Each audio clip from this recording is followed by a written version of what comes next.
We now move ahead with our very next panel discussion. Our next panel discussion, real estate and infrastructure sector, challenges and opportunities. In this panel, we shall try to understand the important challenges and, of course, exploring new opportunities with interesting insights, brainstorming by some of the leading leaders from the industry. So going ahead with our second panel discussion at Gen X 2022, real estate and infrastructure sector, challenges and opportunities. We're delighted to have amongst us our moderator for the session, and we welcome him, Rajeevan Nair, Head of Legal Department, L&T Realty. Mr. Nair, greetings and a warm welcome at Gen X 2022. Rajeevanji's vast experience in providing legal support across realty, infrastructure, energy brands, both in India and at international level, are well known to everyone. Rajeevanji has been an asset known for value addition while handling all aspects of the entire legal function, including litigation, drafting, business advisory, managing legal risk, amongst others. Rajeevanji brings over 27 years of experience in the legal field. Mr. Nair's expertise lies in legal, corporate affairs, taxation, compliance, amongst others. He has been at the helm of legal departments for over 2 decades, while being a part of various firms like Harley Group, Avashya Group, Lodha Group, Tata Housing, Oberoi Realty, and L&T Realty. Mr. Rajeevan Nair, greetings, a warm welcome at Gen X 2022. Welcome, sir. Mr. Nair, now I shall invite on the panelists for this session. We are delighted to have amongst us Parveen Mehtani, Chief Legal Officer, Mahindra Lifespace Developers Limited. Parveen Mehtani, not just a legal expert, she's also a poet and an artist. Her mantra in life, work hard, be courageous, stand up for what you believe in, make a difference every single day. Her legal work includes mergers and acquisitions, conducting due diligence, contract management, intellectual property rights, financial transactions. She also has conceptualized advisor knowledge by experience and initiative, where industry experts speak to young adults to share knowledge, inspire and motivate them to become go-getters. She's an independent director too at World Youth Summit, a member of the United Nations Global Compact. On that note, a warm welcome to our panelists for the session, Parveen Mehtani. Welcome, ma'am. We are very delighted to have amongst us as our panelists for this session, Badrinath Durvasula, who's a managing director, Legal ESSAR Capital Advisory, Mumbai. Apart from being a strong legal professional, he has keen interest in improving standards of legal education in India and speaks at various forums in India and abroad, including the Parliament of the United Kingdom.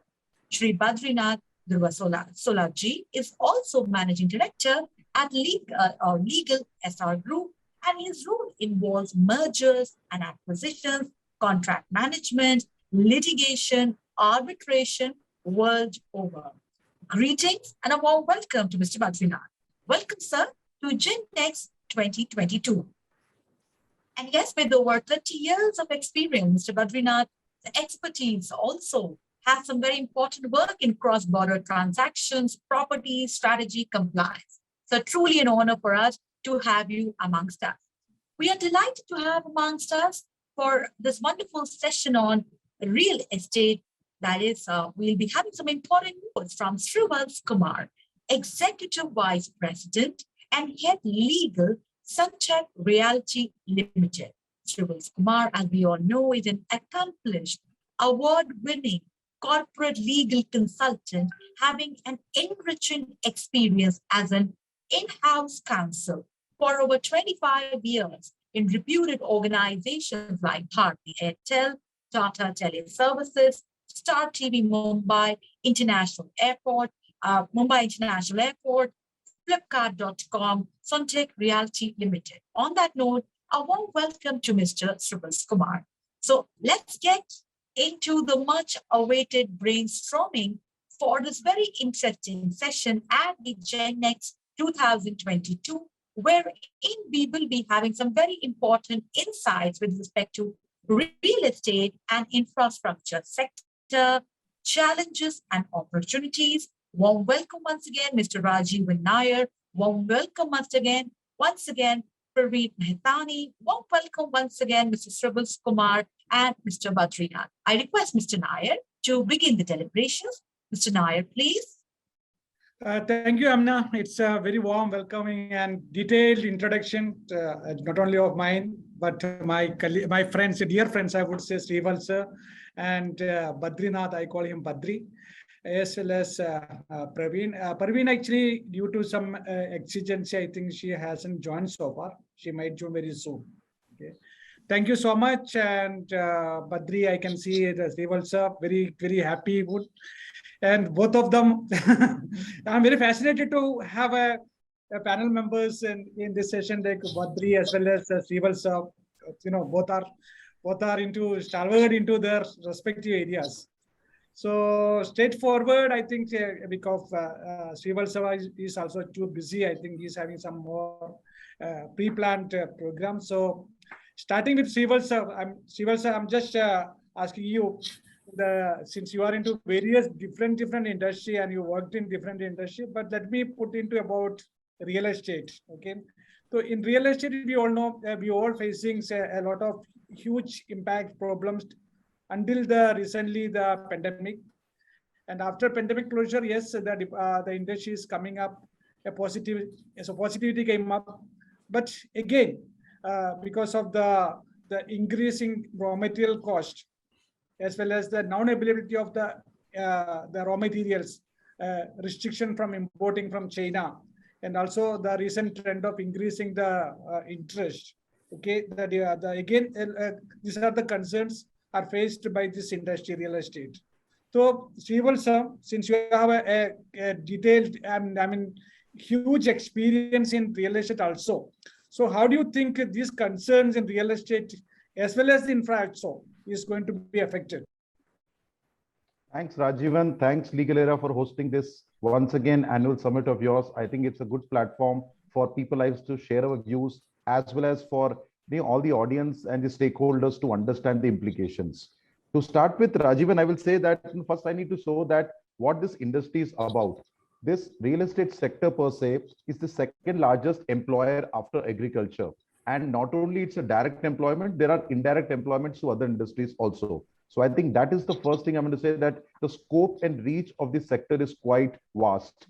In addition to that, the expectation from this sector has been growing like multi-float. So we had the industry, if I say the market research says that this was a $200 million industry as of 2020. But by end of 2030, within a decade's growth, we are going to go to $1 trillion US market share for this in terms of the value.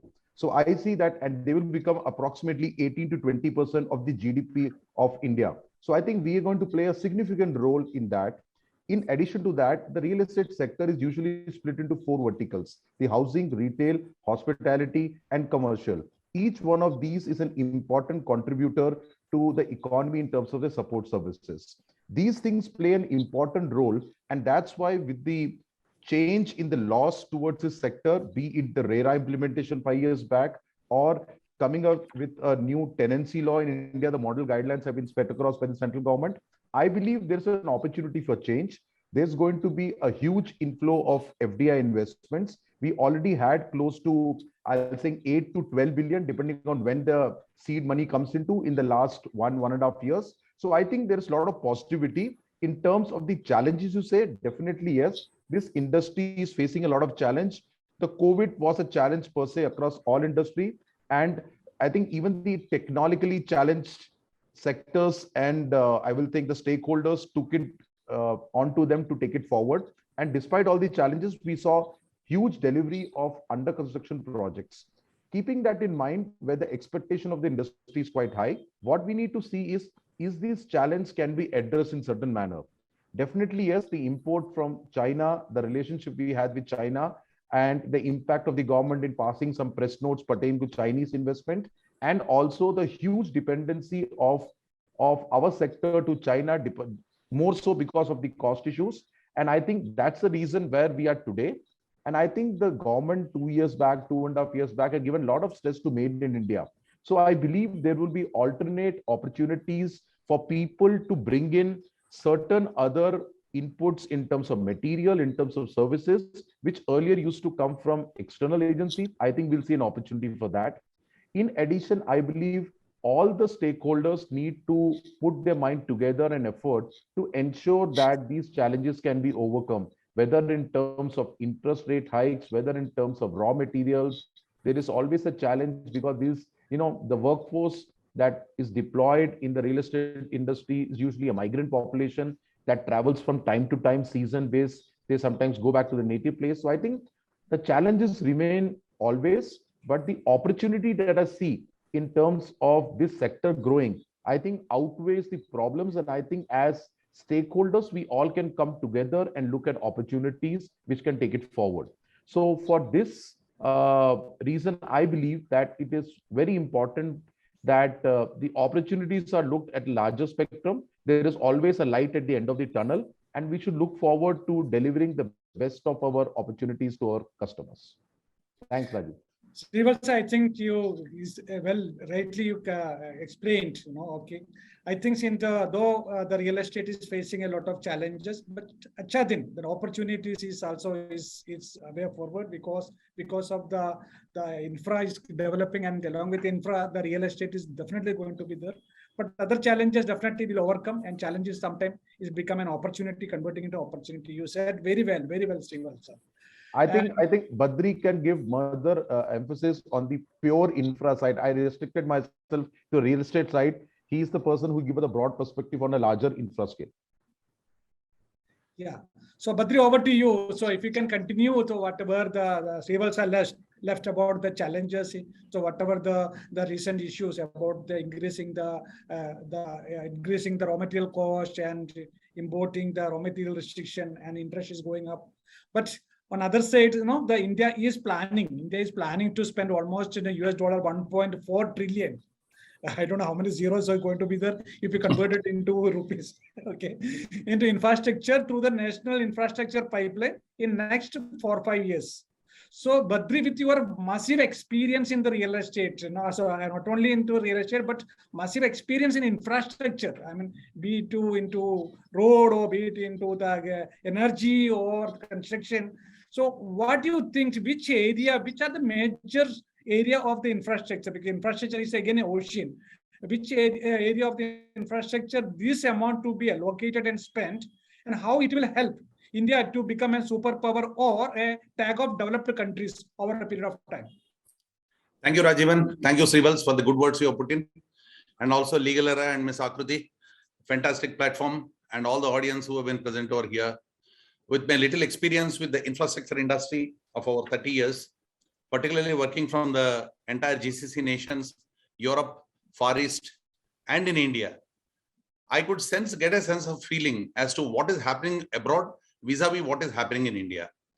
Till some time ago, I could see a huge difference between what was happening outside and what is likely to happen in India. I never thought for a moment that the government will get up to a kind of a challenge whereby they take the infrastructure as a very serious industry to ensure that the GDP grows, the nation grows, and we become on par with the developed nations. I think that has been the objective and mindset of this present government, which has been initiated from the previous government to an extent, but this government has been very robust in its policies and framework. So today I could see, as an operating person, I could see the kind of a difference that is coming into the system in terms of what is the motive of the government to bring up the country on the infrastructure front.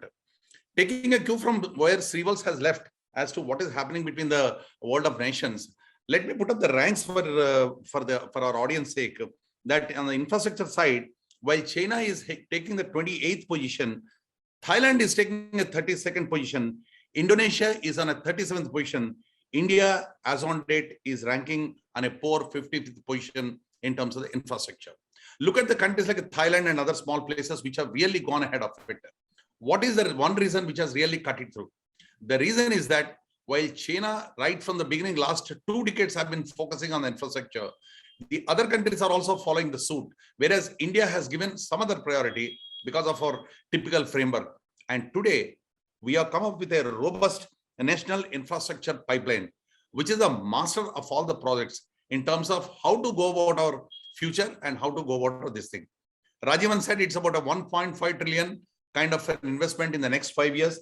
The document is formulated on 7th of August 22, and currently under the pipeline, there are about 7,800 projects that have been identified, which go into the national infrastructure pipeline.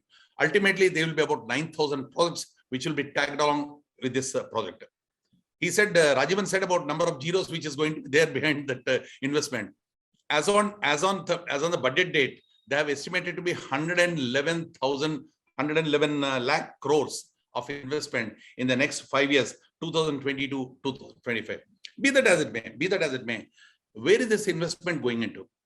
The investment primarily goes into the brownfield as well as the greenfield of the government sectors, particularly the kind of roads and railways are the major component, because India wanted to ensure a kind of a connectivity on the logistics front in a very big way, to ensure that the first and foremost is the railways, roads, followed by ports and inland waterways. This is one bucket which they have taken. The second bucket which they have taken is the oil and gas and the related kind of an investment. That is the second bucket which they have taken. Third is the electricity, and the electricity in terms of the generation, distribution, as well as the transmission. That is the third sector of the project. And the fourth is the green energy. I think the energy sector has been given a kind of a weightage. So between the 4 sectors and ancillary sectors like telecom and other things, they're soft pedaling. But essentially, they are going into the roads and railways and ports in a big way. And whereas the other things are also getting an equal strength. What is this model of the national infrastructure pipeline? The model is that it is a state and the center which jointly participate in the ratio of 39% contribution from the central government, 40% contribution from the state government, and remaining 21% from the private player. That's a kind of a model that has been envisaged. And we are going into this kind of a model. So there are multiple ways of how to tackle these numbers and how to go about this investment, etc., etc. But the objective is that today the government is sitting on a huge landmass, and government is sitting on a huge projects which are yet to be executed, which are most of them are in the green field and some of them are in the brown field, but not yet developed. The objective of the government is to ensure that the brownfield really raises up and comes up to the kind of an active operative part of it, whereas the greenfield really takes off and moves into the next phase of the brownfield, and that is what it is aspiring for. I think this is how the national infrastructure pipeline is going to take a shape, and maybe with the further questions I can articulate on how it is going to take a shape, including that of facing the competition from China or other countries as such, and how to the Make in India campaign. The Make in India campaign has been a very favorite theme of the present Prime Minister. The Make in India theme, to support the theme, we need to have the logistics hubs and the logistics connectivity. This national infrastructure pipeline scheme is going to ensure all that. I think we can hope for the best in the next 5 years. Excellent, Srivals. I think that the information what you are provided here, I'm sure the participant will be going to be enlightening to that. So kind of information is you have available as given is excellent. I'm sure that is, it will be helpful to all of us, including the participant and others who are watching to this. Now, in continuing to that one, Srivals sir, now what he said about the infra, continuing to that, the 100 of new cities are to be developed over the next decades. Over the next 10 years, demand for urban freight is predicted to increase by 140%. Final mile freight transit in India cities accounts 50% of the total logistic expenditure in the countries. Increasing e-commerce and supply chains Indian logistic market is estimated to touch US $320 billion by 2025. So what is your outlook on these facts? Thanks, Rajeevan. Once again, I believe that this whole concept of smart city is a well thought of something which was missing in the previous regimes, and a focus has been put. You all know that the National Smart City Mission was conceived in 2015 by our current Prime Minister, with an emphasis through the nodal Ministry of Union Urban Development. With the focus was to ensure that we start with having smart city. When we say smart city, cities which have technology enabled tools to ensure delivery of service to the common man. And what was envisaged was primarily basic issues like healthcare, education, policing, and basic infra. I think what a city requires, and we all seen in the last week or so what happened to Bangalore. And I think we saw that the current infra has not been able to keep pace with the growth of or the influx of people in the city. Bangalore is the hub of IT, and we have seen so much of exponential growth, not only from the generic industries there, but also with a lot of e-commerce and new age technology companies who prefer to keep their base from the Silicon Valley of India. So I think the emphasis is that I think somewhere in the past, both the government and as well the citizens had not given emphasis that what we expect from our city administration. And we all know that once anything is privatized, we have seen telecom, we have seen other aspects, airports, we have seen a substantial change in the way the delivery of services happened in these two examples. I have an opportunity to work both in telecom as well as in airports, and I've seen the sea change that has happened in terms of service, and we have not done that at a huge cost difference. So I think everybody is ready to pay a reasonable higher cost, but get a better service. So the smart vision of the smart city is to take it to the next level, wherein there is a public-private participation. There is infusion of funds both from the center and state along with the private entity. There will be a special purpose vehicle for each city that is having an input from the government. And as a public-private partnership, when you look at these issues being taken to the next level, and when we see emphasis to compliance to environmental standards, we look at ensuring that segregation of garbage, etc. So all aspects which not only leads to a better, I will say, a ratio of living in a particular area, as well as ensuring that we follow and do what are required as a responsible country across the world to change the way we do things, not do any environmental damage. I think it's a great step in the right direction. And if I look at the numbers, the 100 smart city challenge that happened, we identified the cities, they're close to go to give across 90 billion US dollars of investments and opportunity that are going to come. This will be, I will say, a trickle effect down to the economy, will have a multiplier effect in terms of what it happens to the economy and opportunities. So we have a lot of opportunities currently fixed at only at the main metros or the next metro level cities, but we are not seeing that much of fillip of growth that has gone to the tier 2 cities. These 100 smart cities will be next caliber of where we will see the growth of professional entrepreneurs coming and helping the smart city administration by putting in certain enterprises which are required. That's one.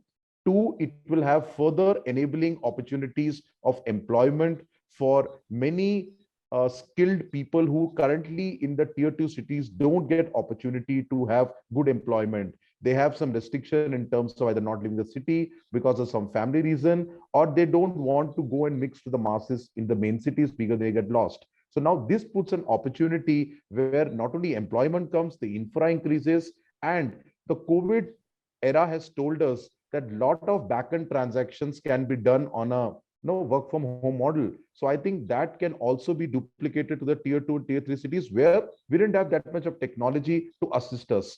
So I will see it's going to be a big win-win, not only for the citizens at large, it's going to be good for the local administration, it's going to be good for the all countrymen. There's an opportunity of employment. We will see a sea change in the way we are currently going to have, I will say, the living conditions would see a sea change from maybe a 2-star rating to a 5-star rating. So that's the broad element I look at it, where there's going to be sea change in smart cities, and it will contribute a lot in terms of giving a fillip not only to the sector per se, but I will see it will give a fillip to the overall economy. And I think our GDP numbers will not only move from a percentage jump, it will have a geometric proportion. I think geometric proportion will move up very high. Well said, I think, Srivals, with this, all this further improving, many cities are going to come or being developed. The decongestion or the overcrowded city like Mumbai or Delhi or Kolkata we can see a good life, and the citizen will have a good life.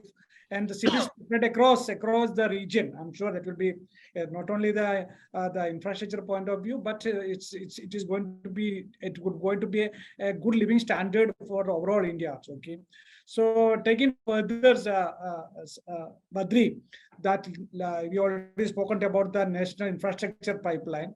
Followed with or together with that, the government is also now thinking about monetization, national monetization pipeline or Bharatmala Pariyojana, a change in the hybrid annuity model at HAM in the fast pace, and asset monetization to boost the road. So can you just elaborate how would this initiative of the government will further boost in infra? Okay, there actually the question is a very broad-based question, but there are 4 subsets to it. But the primary objective is that the national infrastructure pipeline and how to generate the funds. That's a bigger challenge which we have it, because we have a deficit budget and we can't generate the revenue the way in which we want to generate. And we have our social priority schemes by which we need to aggregate certain amount for the welfare of the state. All these things put together, we cannot plow out much more money than what we really, the one which we really intend to pump into the infrastructure projects. The government has conceived a kind of a national monetization pipeline, which is nothing but today there are many unutilized assets of the government, either in the public sector or the government controlled enterprises. So these are the ones which are assets which are lying in the hands of the government. So what the government wanted to do is that they don't want to transfer the title to a private holder, but they want to transfer the revenue right in that particular asset. It has got a hybrid model in the sense what they intend to do is that, one, they need to commit certain investment into it. They can take a revenue out of it, and they need to ensure that the project is developed and finally delivered. So government is expecting about a 6 lakh crores out of this particular national monetization pipeline, which is supplemental to the overall pipeline as such. So this is something which is like a subset. It will only subset and aid the government.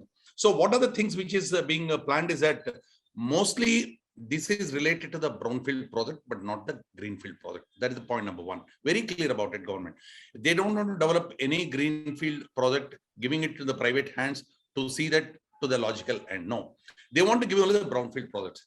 As most of us are aware, that many of the projects are in limbo with the government in the government sector as such, because of the investment, because of the kind of technology or the upgraded technology, the way in which they wanted to drive it, etc. So the government has initiated or rather restricted themselves to the brownfield initiative in this one, by which they wanted to develop this kind of a 6 lakh crores kind of a thing. Today, the models are that the popular models which you needed boot to several types of models which you have it. Now, government has come out with under the PPP different types of models of OMT, own management and transfer, or toll ownership and management. Like that, there were several models have come in. The objective of these models is to ensure that, first of all, the money is put in by the private player into the project. Number 1, he takes a revenue right. So some basic cash will come back to the government. So whatever they have invested in the brownfield so far, let us say about 30% they have invested or whatever it may be, that comes back to their hand. Apart from that, there is a commitment by the private player to take the project to its logical end. That means the completion is also a kind of a visibility comes in. Third, what is it the private player gaining out of it? So he need to have a kind of a cash in his hand as well. So these are the ones which are transferred to him so that he generates certain cash, and even the generation of the cash is also shared with the government. Depends on various kind of equations which you have it.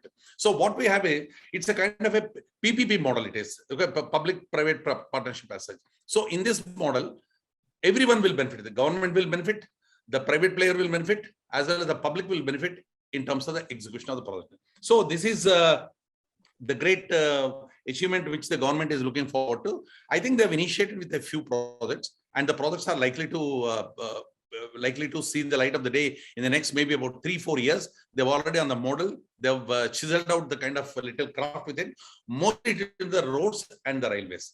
The roads are about, the key focus is on the road projects, where National Highways Authority of India has been given this kind of a primary task to execute the projects. And so also railways in certain pockets, they have given as to how to implement this project. This is about the national monetization pipeline to kickstart. Okay. I think, Badri, I think excellently you have detailed, you are going in very detailing, we would say, no, to explain to this one. I'm sure that participants are really enjoying and really benefiting to the whatever the information you provided now. From here, yes, we are developing, we are putting a lot of infrastructure in presently and pipeline, etc. Progress are there, and government is putting a lot of effort to take the country into different level.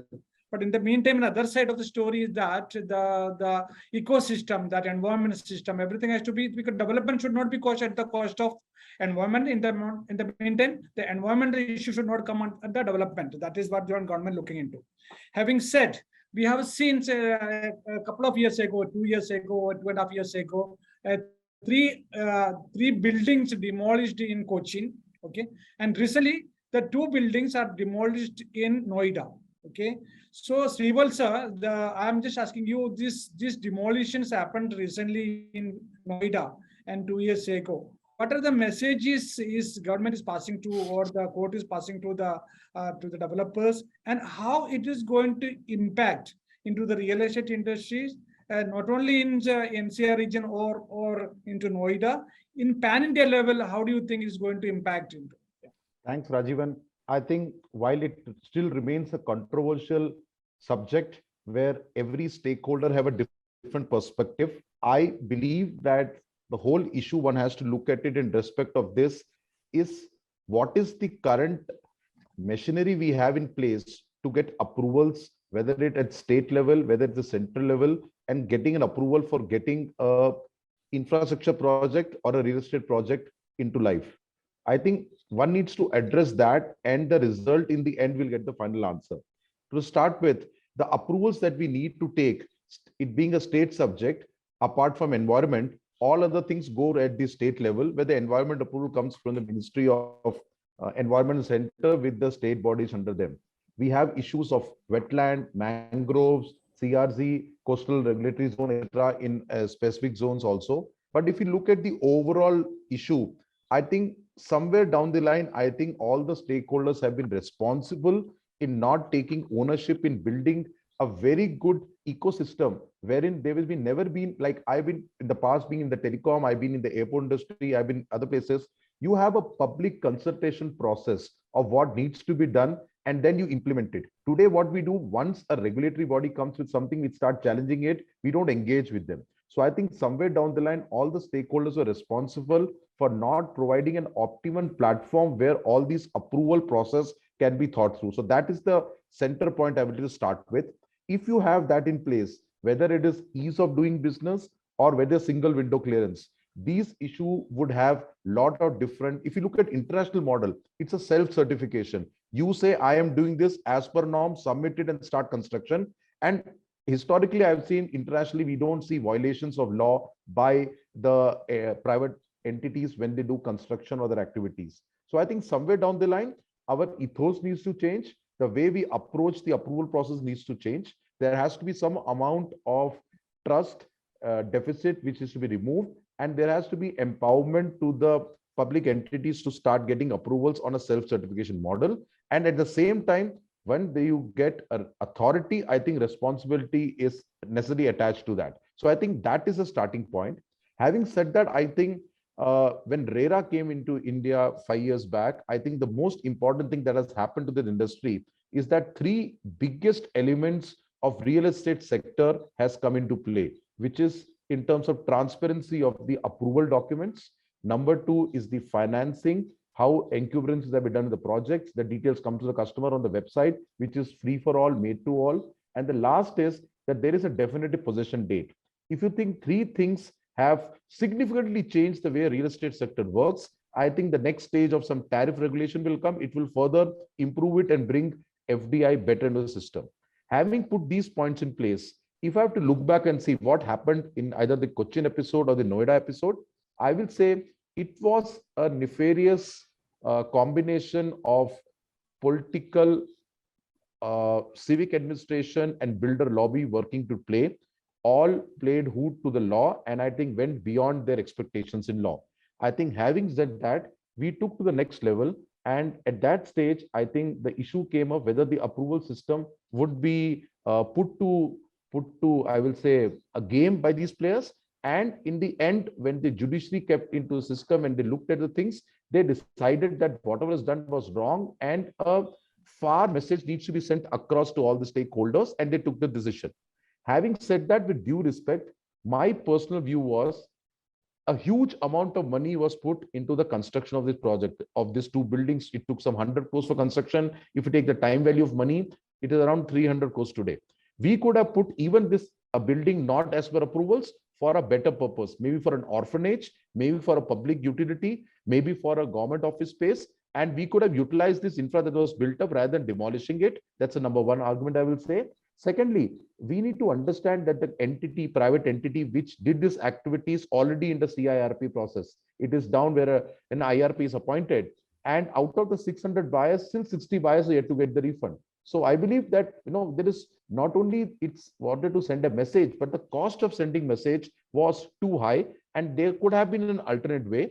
But I believe responsibly, if you have to change it, I think we all as stakeholders of the industry need to come forward, put the framework in place, and thereafter start to look at how we can change the game for future. And each one has to be responsible and take it forward. Very well said, Srivals. I think it's absolutely the point about your personal view. That is, instead of demolishing, this would have been put into a better use for the orphanage or the government official. Should have been otherwise, as you said, yes, it's a mistake. It's not correct. But having done a demolition is a kind of a national vestige of national this one at this the growing economy. We could have avoided that one. Anyway. Having said now, Badri, you apart from the road or the infrastructure, you have very rich experience in the green energy. So, what is you think your outlook on the green energy sector in coming next 5 years? I think green energy is something which we need to be on the top of it. And already India is into almost about a 20 gigawatt kind of a space, a commission space. And it is going to have another 80 gigabytes by the next couple of years. So almost about 100 GB is the space which we are going to work on very closely. I'm talking about the operative part of it. 100 GB is the kind of operative part of the energy. And another 300, there is a policy which is in place. And definitely they will put it through the process. Very interesting thing about it is that there is a lot of foreign investment coming into this green energy space. Because somewhere it has been realized that it is a very sustainable geography, where the energy is going to be efficiently generated, not only the generation. The government policies have been so facilitating that even the distribution as well as the transmission part of it are going to be robust in the years to come. Is a kind of an investor confidence in the FIIs and FPIs. So they have been bringing a lot of money. If you look at the Green Co or the kind of companies which have been there in India, they have been attracting a huge potential. Apart from that, government itself has got a commitment. Whatever the surplus space which they have it, I think that is where they wanted to set up the project. One of the interesting things recently I happened to see that is that something which I can share with the audience and as well as esteemed panel members, that one day I was flying to Delhi, and it was over the Pushkar Lake, the flight was going. To my surprise, a part of the Pushkar Lake, there are panels which have been set up on the Pushkar Lake because it's a huge lake, and anyway, it's not going to be used up much. So some of a stream of panels have been put up on it. I think that will take care of some kind of a thing. It's a kind of a mental makeup. And if you see any of the airports today, most of the airports are self-sufficient in terms of their surplus space, which is on the ring, on the fence of the or the border of the airport. They have set up the panels and they are generating the electricity. Government has made it mandatory for them to at least generate 50% on a self-sustained model and 50% on the procurement model. I think these are the policies which are really pushing very hard into the green energy space, be it a wind, be it a solar, or be it a kind of the other alternative energy sources. But definitely we have a very positive outlook in terms of the green energy in the days to come. Badri, well said. But adding to that one, say, India, our maximum foreign exchange we are using for importing the crude oil, and we are the second largest importer in the crude oil. And and we all are, even the government is emphasizing to more and more for the electrical vehicles. So with that, and do you think that with the green energy is coming and expanding, and in a couple of years down the line, our import towards the crude oil will come down to drastically? Do you think? No, I don't think so. I don't think so, because currently 80% of our revenue is being spent on nothing but the crude. We are the world's highest spenders of the crude oil as far as the imports are concerned. But we are going to marginally tackle that. From 87% of an import, we wanted to restrict it to 80% of the import in the next 5 years to come. 7% looks very abysmal, but at the same time, 7% when it is translated to dollars and the kind of an import space and the cost thereof, it's a huge money. So that is what the government is targeting. So it is by way of the hydrogen mix or the kind of an alternative fuels and otherwise the solar energy. These are the spaces on which government is constantly working. They wanted to bring down the bill from 87% of imports to that of the 80%. That is what the government's single motto. But having said that, today, all of us can see a lot of subsidization is happening for the EVs, which are the electrical vehicles. And there is a market shift in the minds of the public to go for the EV. Because the crude, we went through all the rut of spending a huge money on our own petrol bills. Suddenly the government is today subsidizing, but these subsidies are not going to last forever. So obviously the public are also geared up to the fact that we need to conserve on the energy. We need to look for the alternative models, and EVs are the big ones which are coming in. As far as the spend is concerned, EVs are the ones which are really helping out the process. But no, the continuous dependence on the crude imports is going to be high. That is where the investment into the oil and gas sector is going to be very critical for India, and government, in its national investment infrastructure plan, has included this as a space for both conserving the cost on gas as well as for the fuel. Excellent, Badri. I think because this explanation and giving the detailing, many people will have the confusion whether maybe the crude oil going to come down. But you said very clearly, even the 7%, definitely 7% is a huge impact for this one, but not a substitution at all. Okay, I think Srivals, because of he had a pre-planned hearing, so he told us he wanted to leave at 3:30. So when Parveen is not able to join, so I would say to Badri, from the infrastructure point of view, would you like to, for the benefit of the participant, any closing remarks from in fact, there are a couple of areas which I wanted to highlight in terms of the ecologically sensitive zone. Is one thing which probably we have not taken note of, but which is going to play a very crucial role. There are 2-3 aspects which I would like to highlight. With your permission, ecologically sensitive zone area is one area which I would like to touch upon. Please, if you can. Ministry of Environment, there are 2 angles to it. One is the Ministry of Environment and Forest seriously considers some of the zones as ecologically sensitive zones. This is a copycat model from the West, from the Europe, which we have picked up. And we thought we should preserve our own eco-sensitive zones, which was not there. The coastal protection zone is something which we are all aware about it. Similarly, the eco-sensitive zones are the ones which have come in recently. And MOEF has identified 29 such sites. Mostly they are the wildlife sanctuaries and eco-sensitive zones. The wildlife sanctuaries are the ones where we know the wild habitat is there, etc. We need to. Why I'm explaining this is it has got an economic impact on the infrastructure policy. This is what I thought I should focus to our audience as such. You're absolutely correct. That is, you have to emphasize more on that for the interest of the participant and for overall. Yeah, I was a party and I was a present in the Supreme Court in one of the dialogues where over a national park, a super highway has to be built. And the state government, the state high court, the Allahabad High Court has given a stay on that. No, you cannot build up. The matter came to Supreme Court. I was in that court for some other reason, attending to some other matter. That point of time, the Supreme Court judges have deliberated on this issue. The statutes and regulations have not come by then. But in then they thought in their wisdom, if the height of the corridor of the road is above that of the 25 meters, above the national park, and then it goes through without any kind of a descent or ascent onto it, obviously the animals will not be disturbed, because there is something like a people's aspiration vis-a-vis the environmental protection. These are the 2 things we need to balance in a small country like India for its population.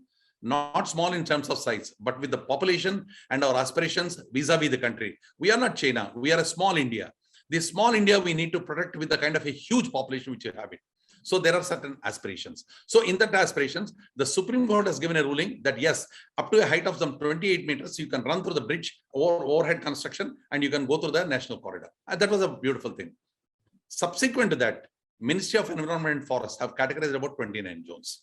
This is part one of the story. Now part two. Way back in 1995, still we were in our first jobs probably. That point of time, a public interest litigation has been filed in the Supreme Court, PAL at that point of time. 1995 I'm referring to. This 1995 Supreme Court litigation has been filed on behalf of a Rajasthani place, Jamwa Ramgarh. Jammu Ramgarh is a kind of an ecologically sensitive zone where there is a kind of a national park. And in the national park, in the abutting the national park, there is some mining activity was happening. So the PL has been filed in the Supreme Court stating that the mining work is disturbing the animals inside. So obviously this mining work need to be stopped. Because we all know what mining means. It's a huge crushers, this, that, making a lot of noise, sound, dust pollution, etc. So they are all hazardous.